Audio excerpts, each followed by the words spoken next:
So boys and girls, it's Wednesday the 16th of January, I'm your host Thomas Adams and welcome to the Indie Game Magazine's News Recap. For those of us who are from way back in the early 90s, you may be missing a certain style of game. Well, don't worry, because Marcus Horn wants us all to relive our childhood memories or forge new ones with one of his latest games called Retro Arcade Adventure Remade, or RAAR for short. I'm just going to call it RAAR. Now this is a real throwback to the early 90s classic hack and slash game from which you must battle your way through tons of enemies, so expect some super fast paced action and some unforgiving mistakes. Now the gameplay mechanics will be focused around a single screen from which we'll be forced to fight constant waves of enemies in order to reach the final boss battles. I will also expect some awesome power ups.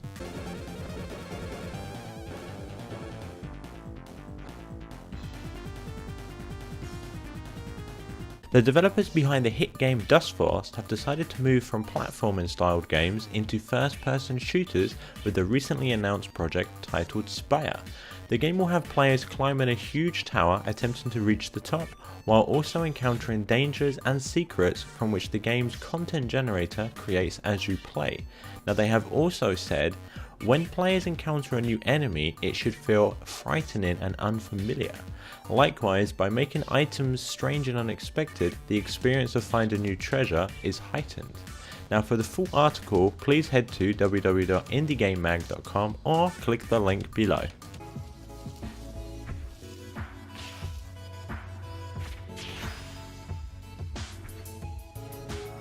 Over on the mobile side of indie game news, it's clear that Minecraft Pocket Edition is doing extremely well since it has just passed the 5 million units sold mark. Along with the great news, we also have some information about some upcoming updates.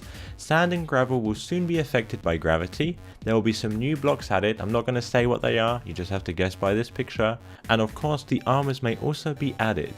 Now I know we've still got a little way until we're at the same pace as the desktop version, but hey, at least we can play Minecraft on our trains, buses, or even while riding a bike, but that may of course be slightly difficult. Remember that if you have a story or any news or would like your game featured, please feel free to email youtube@indiegamemag.com.